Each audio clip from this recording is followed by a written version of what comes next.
The staff of Tales to Terrify has been prepping up for the transitioning me out of the role of host and back to narrator where I started with this show. After about 4 years of doing the show, I'm coming up on a period in my life where I'm about to wrap up my long overdue bachelor's degree, and it'll be the hardest part of the program. I decided to leave this role on the show on my own terms versus getting bogged down with schoolwork and then podcast suffering, then leaving when things are a mess, which is what I believe would have happened. So, this sort of special bit of audio I decided to put in separately because, well, you may not want to hear it, and you can skip it. No hard feelings. I think that what this can be best understood is a bit of a retrospective about podcasting. I probably won't linger too much on horror or fiction. Way back in the beginning, one of the choices that was made by Tony and Larry was to put in time markers in the show notes for when different parts of the show would begin. There were two big reasons for this. One is that if you wanted to go back and listen to a particular story, you'd know the timestamp. The other is that if you wanted to skip part of the show, even Larry or my hosting stuff, you could. Not all listeners care about what I have to say, and that's fine. You're just here for the stories. Larry's passing had an impact on me that goes beyond the show. One of the really tricky parts for me was when I agreed to take up the hosting position at a time where I was the only member of the staff. There were two problems. First, Larry was well connected. Larry knew a lot of people and did a wonderful job of maintaining those relationships.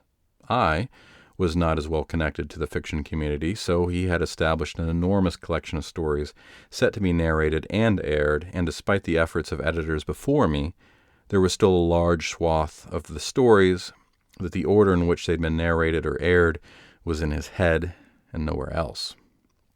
As a result, when it was time for me to pick up the pieces they were. During the following months, I'd work with new editors on a workflow that would understand the bus factor. I wanted to be replaceable. If I were to suddenly have to leave the show, I've also kept that in mind in my professional life, since all team-based projects should have its members be replaceable, if need be. The second thing that Larry was better at was having a bit of a character on the podcast. Maybe character is too strong of a term. He had an altered persona for the podcast. He did a wonderful job of setting the tone for the show by having you believe he was a spooky man inviting you into a library for a reading of a scary story. I always imagine the Nook as how I imagine the protagonist in Poe's The Raven. After Larry's passing, I tried to stick with that setting and receive some gentle feedback that it came off as weird. So as some of you may remember, I relocated to the cabin and had that going for a while, but it just didn't feel natural for me. I asked a few listeners about it, and some thought it was fine, and some did admit it sounded stilted. But none of them really cared whether or not that was done at all, so I dropped it. I've mentioned before about how the staff of Tales to Terrify will occasionally revisit the idea of our no-frills presentation of the entire episode, and I think that was also a part of that mindset. You're here to listen to some stories first. Not for me. The warm-up act. There is part of me that hopes that Drew will take the hosting spot back to a fictional place to set the stage for what will come, and another part of me that wonders if that is just us being silly. My audition for narrator was a selection from McCarthy's The Road, which I recorded on an iPhone and then sent in, which was immediately rejected because of the poor audio quality. That was my first dip into the podcasting waters, and was then made to realize that equipment does matter. I'd like to remark to anyone who may be thinking of making a podcast that equipment does matter, but not that much. I have a friend who is a professional sound engineer and has a tremendous amount of expensive sound equipment. I bugged him for months, looking for new pieces of equipment to set up my audio quality, and eventually he listened to an episode and said, "It sounds fine." I have a Blue Yeti microphone with a pop filter that I've used for years, and at some point added some sound dampening material behind the microphone. Otherwise, the clothing in my wife's closet soaks up most of the rest. I record on an old MacBook Air that I can take into the closet with me. I could also edit on it if I felt so inclined, but I then take that to a much newer and larger screened iMac to do any sort of cutting out of coughs, misspeaks, or swearing at cats. If we were to take it to the This American Life level, yeah, we'd probably need to put a few more bucks into equipment for outfitting a studio. But for what we do, it's fine. And for what you may want to do, don't break your bank. Also, there were quite a few things that I learned about audio capture while being a narrator, such as exactly how loud a lawnmower, weed eater, or motorcycle has to be to my ears before my microphone will pick it up from outside. Also, warning anyone that you live with that you'll be recording and asking them to be quiet for a bit. Another is expecting the possibility that the recording will be rejected. One of the singularly most frustrating narrations that I had was also my longest. Cher Eves had asked me to narrate Algernon Blackwood's The Willows, which would eventually be broken up into multiple parts and aired in different episodes. It was a very long read, and after I completed that long read, edited out all of my mistakes and sent it on to the show, Larry rejected it because I pronounced the name of the river in it at least 3 different ways. And as a result, I had to re-record big chunks of that thing. I was not happy about that, and for those of you who have been with the show for quite some time, know that I'm well known for screwing up our authors' and narrators' names, mandating a bit of an apology the following week. I think another chapter in the Tales to Terrify story that I'd like to remark on is the Hugo Awards debacle. For those of you who joined our listening audience after that happened, the short version of it is that there is a group of fiction fans who feel that conservative voices have been shut out of sci-fi, fantasy, and horror. So they've attempted to either vote in their people for the Hugo Awards or poison the well with illegitimate candidates. One of those years, we were either one of their people or an illegitimate candidate. I'm not sure which they considered us, since we weren't notified by either of those groups that this would be happening. Tales to Terrify staff was well supported by the larger community of authors who felt that this was an undeserved slight. Even George R.R. Martin took a break from working on The Winds of Winter to show a bit of support. Now, I did get a bit of flack, because although I was not happy to find myself in the middle of something that I didn't feel that I should be in the middle of, I did concede that the group who says that conservative voices were being shut out were correct. Personally, I think that a good story is told by a good author, regardless of their personal convictions about things.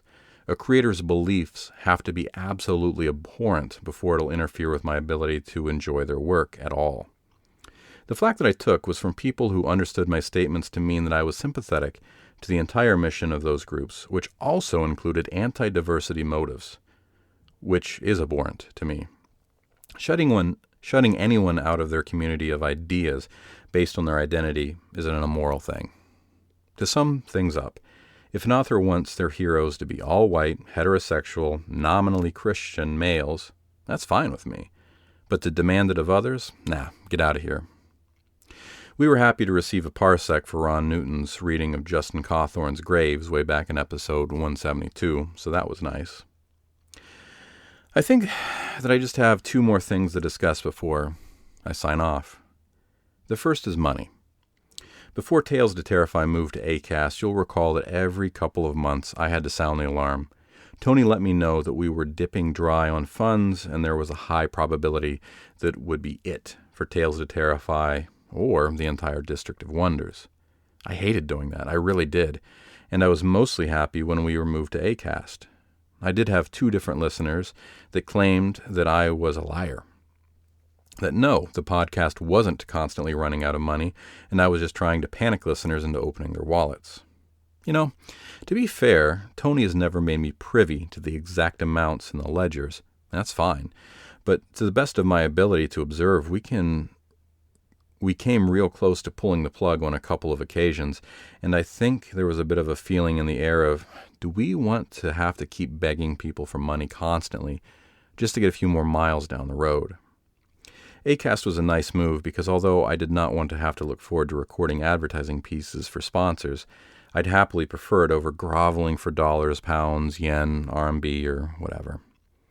I believe that at some point in the past, I pointed out that if every single Tales to Terrify listener contributed a single American dollar every month, that's 25 cents an episode, that all of the district's money woes and goals that required funding would likely be resolved by the end of the first month and certainly by the end of the second. I mean it. It's true. Because of my involvement with getting revenue in, it has really made me reevaluate about the if and when of ignoring another podcast pledge drive. I listen to a good number of podcasts, and I think that I'd spent years thinking that someone else will put in some money so I don't have to. Now, I'm more aware that it's actually unlikely that someone else will. As of this recording, the District of Wonders Patreon has 430 patrons. If we are to presume that every single one of those patrons are Tales of Terrify listeners, that means that well under a single % of all of our listeners are contributing any money. If you're one of those people that makes direct contributions through PayPal or actually now Bitcoin, no disrespect, but I'll count what I can count. Those patrons are the financial bedrock of the entire district, and we pray to whatever deities look over the work of marketing and hope that they'll think that Tales of Terrify's listeners may be interested in a certain product or service. My favorite advertising campaign to be part of was HelloFresh because they set me up with some of their product, which constitutes the majority of my compensation for my time on staff. I didn't expect the other outfits to send me on a cruise or set me up with a wedding, but it was nice to get that product from HelloFresh. So, the next time you hear Drew or Tony or anyone saying that we're in dire straits and we need money, it's a fact. As a result of all of this, I've been much better at contributing funds to other creative efforts that I haven't had to pay for, including other podcasts, and just this week I sent $5 to Wikipedia. You should as well. Speaking to others who may remotely collaborate on a project like this, please dump Dropbox. It's incredibly expensive. Get an Amazon S3 account and use it. It's pennies on the dollar compared to Dropbox. The second and final thought is one that I don't know if I felt a place on the show to ever really even touch on this. But one of the weird things that I did not expect when I said to Tony, yes, let's carry this podcast on into the future, would be the fame. Yes, I said fame. Not only did I get a small measure of the stuff, I don't think that I fully understood what fame meant before I had some of it. On the surface, fame just means you're well known for something. But there is another quality to it that may be difficult to articulate. I think that I might say that there not only do people who are strangers assume a degree of familiarity with you, they also make presumptions about your efforts and endeavors. As an unfortunate example that I may have mentioned in an episode far in the past, immediately following Larry's sad passing and me agreeing to continue on as the host, a certain listener took to Facebook, Twitter, and the iTunes podcast review site to give negative feedback about the new host. And remember, that's me. She also emailed the podcast asking that I be replaced because of how terrible of a host I am. This is a bit of the fame that I was talking about. The listener seemed to think that we have an office with a staff and maybe an intern to go down to Starbucks and buy expensive coffees for us. She had written a complaint about a single staff member when the staff only had a single member. She seemingly unknowingly wrote to the host to complain about the host. I got a bit shook up about that, took it to Tony, and he, being more experienced at this sort of interaction, advised me something to the effect of me telling her to, fuck off. I think that I toned it down with a bit of snark, that I wish that I could bring back my dead friend, have him back in place, but that wasn't really an option. I've had a few times that I've mentioned specific listeners by name on the air and received some astounded emails in response. I just want to let you know that hearing your name on air in an episode is likely much, much easier than having done, say, Radiolab. We're 3 East Coast guys from the United States and 1 Canadian who have never met and work out of a cloud share in a Slack chat room. During this time, I also happened to have dinner with Patrick Rohn, formerly of the Minimal Mac podcast and the Minimal blog, and had a bit of a starstruck anxiety in the run-up to the dinner, only to find out that he was just another guy who happens to have some good ideas that he committed to words. My point in all of that is that in those moments where I feel like someone is making me out to be more than I see myself, I'm both a tad weirded out by that, but also flattered and humbled. Tales to Terrify has become something much larger than I'd expected it would have been 4.5 years ago. A bit part of the thanks for that is to all of you listeners who have shared our efforts on social media or email or word of mouth with others who have tried us on for size and found it to be a good fit. But I also have to thank all of the editors that I've worked with, Philip Oldham and Rock Banner, Seth Williams and Drew Sebastini, and most of all Scott Silk, who has worked with me the longest, and he entered into staff with force at a time that I was considering throwing in the towel because of how much work the show had become, competing with real-life responsibilities. There has been at least one season in the show's history where I can say that Scott Silk was definitely more important to the operation and continuation than I was. So thanks again to Scott Silk for that. Thank you all for your years of listening to my voice.